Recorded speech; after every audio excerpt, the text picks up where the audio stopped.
तो दोस्तों नमस्कार। आपके चैनल संतोष क्लासेस 24 में आज हम लोग एक नया वीडियो देखेंगे जो कि एनसीईआरटी बेस मैथ है।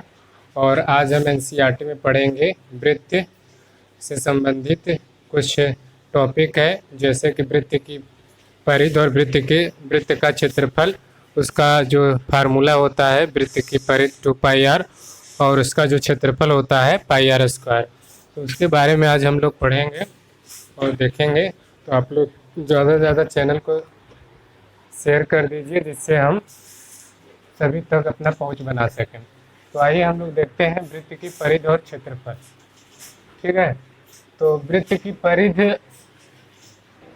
कैसे ज्ञात करेंगे हम, इसका फार्मूला क्या होता है, इसकी परिभाषा देखें तो एक वृत्त के अनुदिश एक बार चलने में तय दूरी जो होती है, मान लेते हैं कोई गोला है तो इसका जो केंद्र होगा, जो इसके अनुदिश यहाँ से कोई पॉइंट चल रहा है तो यहाँ से चलने पर चलना प्रारंभ कर देता है, मान लेते हैं ये भुई, और पूरा चक्कर लगा के एक चक्कर लगा कर यहीं आ जाता है। तो जो ये पूरी चक्कर की लंबाई होगी वही इसका परिधि होगी। और इसे हम प्रायः परिमाप वृत्त में इसमें इसको ही परिमाप कहते हैं और वृत्त के संदर्भ में इसे परिधि के नाम से जानते हैं, क्योंकि का परिमाप होता है पर एक घेरे कर्व होने की वजह से, घुमावदार होने की वजह से, वृत्ताकार होने की वजह से इसे परिधि नाम दिया गया है। ठीक है, तो परिधि क्या होता है, परिधि वृत्त के अनुदिश एक बार में तय दूरी को हम उसे वृत्त का परिधि नाम देते हैं। तो परिधि जो होती है वह क्या होता है उसके देखें। तो परिधि जो होता है हमारा, जो परिधि और व्यास का रेशियो होता है, पहले जान ले कि यहाँ से यहाँ तक की जो दूरी होती है उसे त्रिज्या कहते हैं। केंद्र से परिधि तक टच कोई बिंदु है तो उसे हम त्रिज्या कहते हैं। और जब केंद्र से होकर कोई जा रही है, केंद्र से होकर जाने वाली जो जीवा होती है, तो वृत्त की सबसे बड़ी जीवा जो होती है वो वृत्त का व्यास होता है। जो वृत्त का व्यास होता है, मान लेते हैं वृत्त का व्यास d है, तो त्रिज्या अगर AR है तो ये भी R होगी, क्योंकि त्रिज्याएं बराबर होती हैं। तो d जो होगा, व्यास जो होता है त्रिज्या का डबल होता है। तो जो एक अचर अनुपात आता है कि वृत्त का रिलेशन क्या होता है वृत्त के इस लंबाई में और इसके व्यास में, तो जो इसका रिलेशन होता है, जो वृत्त की परिधि और व्यास होता है, जो उसका अनुपात एक नियत, एक स्थिरांक होता है, यानी कि वह स्थिर होता है, एक अचर संख्या होती है जो कि पाई। तो वृत्त के परिधि और व्यास का जो अनुपात होता है पाई के समतुल्य होता है। पाई जो है एक अपरिमेय संख्या है, जिसका वह हो गया पाई इंटू व्यास, और जो व्यास है आपका त्रिज्या का डबल होता है, तो 2πr।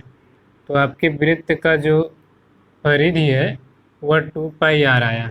ठीक है, तो इसको हम समझ सकते हैं, रिलेशन होता है कि जो वृत्त की जो जीवा की जो वृत्त का परिधि है और उसके व्यास है, जो व्यास है उसका जो अनुपात होता है पाई के बराबर होता है, जो है संख्या मान होता है, इसकी वैल्यू फिक्स होती है। तो हम परिधि निकाल सकते हैं, परिधि जो हो जाएगी पाई और व्यास का गुणनफल हो जाएगा, और व्यास जो होता है त्रिज्या का डबल होता है। तो d बराबर 2r होता है, त्रिज्या का डबल व्यास होता है। तो हम परिधि को देखें तो ये 2πr ये परिधि हो गई। एक चीज़ हम इससे समझ सकते हैं कि जब परिधि, यानी परिधि को c से सरकमफेरेंस भी कहते हैं इसे, तो c बराबर अगर 2πr है, ठीक है, तो c समानुपाती r के होगा। इसका कहने का तात्पर्य है कि जैसे जैसे आप त्रिज्या को बढ़ाएंगे वैसे वैल्यू, यानी कि इसकी परिधि जो होगी बड़ी होती चली जाएगी। जाहिर सी बात है, छोटी त्रिज्या होगी तो इसकी लंबाई थोड़ा कम होगी बड़े त्रिज्या वाले की अपेक्षा। तो इसका मान होता है कि अगर इसको बढ़ाते जाएंगे, समानुपात में होता है कि एक वैल्यू अगर बढ़ाते हैं तो दूसरी वैल्यू बढ़ती है। तो त्रिज्या जो है वह जो जैसे परिधि है, तो परिधि त्रिज्या पर निर्भर होती है। छोटे वृत्त की परिधि छोटा, या त्रिज्या को बढ़ाएंगे तो परिधि बढ़ जाएगी। ठीक है, तो परिधि तो इसके समतुल्य होती है। और इसको देखें तो इसमें पाई का मान जो है, पाई एक अपरिमेय संख्या है। पाई जो है एक अपरिमेय संख्या है, क्योंकि यह नॉन टर्मिनेटिंग है। तो पाई का जो मान होता है वह 3.1416 डाट डाट डाट बढ़ता ही जाता है। ठीक है, तो ये जो पाई का मान होता है, पाई का मान 3.1416 डाट डाट बढ़ता जाता है। ये टर्मिनेट नहीं होता। टर्मिनेट का मतलब होता है कि कहीं समाप्त नहीं होता। और दूसरी बात यह रिपीट भी नहीं होता कि जैसे कि 1.1416 आ गया तो फिर 1.141416 नहीं आएगा, तो इसे बोलते हैं रिपीटेशन। जैसे 1.333, तो यह अपरिमेय संख्या नहीं है क्योंकि यह टर्मिनेट रिपीट कर रही है। और टर्मिनेट भी नहीं होना चाहिए, ख़त्म भी नहीं होना चाहिए। यानी इसको हम भाग करते जाएं, 22/7 अगर भाग देते भी जाएं तो ख़त्म नहीं होगी। तो इसमें मतलब कि अपना प्रयोग भी किए थे निवास रामानुजन, जो भारतीय गणितज्ञ थे। इन्होंने अपनी स्वर समीक्षा के प्रयोग में पाई का मान लाखों स्थानों तक याद किया, जो कि तब भी वह बढ़ता ही जा रहा था। तो इससे हम ज्ञात समझ सकते हैं। तो पाई भारतीय आर्यभट्ट की देन है, जो कि उन्होंने पाई का मान 3.14 समथिंग बढ़ता ही जा रहा था। तो यह वृत्त की परिवृत्त का क्षेत्रफल। अब हम लोग देखेंगे वृत्त का क्षेत्रफल। वृत्त का क्षेत्रफल का सूत्र क्या होता है? तो वृत्त का क्षेत्रफल सूत्र होता है पाई आर स्क्वायर। तो इसका जो एरिया होता है वह पाई आर स्क्वायर, यानी कि त्रिज्या का स्क्वायर होता है। तो ये कैसे बनता है? वृत्त का जो एरिया होता है, एरिया पाई आर स्क्वायर, ये कैसे आता है इसको देखेंगे। ये जैसे मान लेते हैं कोई ये वृत्त है, इसको हमने 16 बराबर भागों में बांट दिया है। ठीक है, तो इसको जब 16 बराबर भागों में बांटा है, तो जो ग्रीन कलर से लिखा है, जैसे जो ब्लैक वाला है उसमें सम संख्या है और इसमें 1 3 करके ऐसे है। तो देखिए जैसे कि एक इसका चाप है जो इसकी लंबाई होगी, फिर बी सी वाले की है, फिर 5 वाले की है, फिर 7, फिर 9, फिर 11, फिर 13, फिर 14, यानी कि कुल जो त्रिज्यखंड है इनको हमने इस आयताकार में बैठा दिया है। जैसे यहाँ सेट कर दिया है।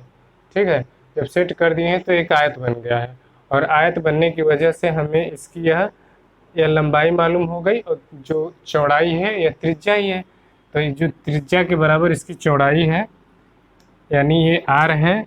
और ये परिधि जो होगी, क्योंकि 16 भाग में कटा है तो 8 भाग नीचे है, इधर ए वाला है, 8 भाग ऊपर है, तो ये परिधि की आधी होगी।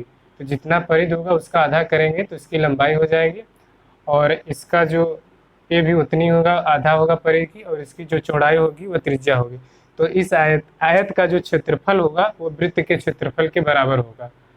ठीक है, समझ सकते हैं। बहुत ही इसको इस त्रिज्य को इसको अलग अलग करके ऐसे मतलब सीरियल वाइज बैठा दिए हैं। जैसे कि पहला वाला है तो यहाँ से देखिए, यहाँ से यहाँ तक एक भाग है। ठीक है, दूसरा वाला उसके नीचे कर दिए हैं, तो ये वाला हो गया। तो ये वाली जो जैसे यहाँ से यहाँ तक ये जो एरिया होगा, इसका जो एरिया होगा, और नीचे वाला भी एरिया होगा कुछ। ठीक, तो ये एरिया होगा, तो ये परिधि और ये वाली परिधि। तो वृत्त का जो ए वाला चाप है, एक तरफ एक ऊपर है, जितना ऊपर है और जितना ए है उतना ए है, सेम है। जितना ए है उतना ए है, जितना ए है उतना ए है। यही जो 16 भाग में बटा है, ऊपर 8 भाग है इसका, नीचे भी 8 भाग है। तो 16 भाग में इसके चाप है, 16 भाग में इसका परिधि है।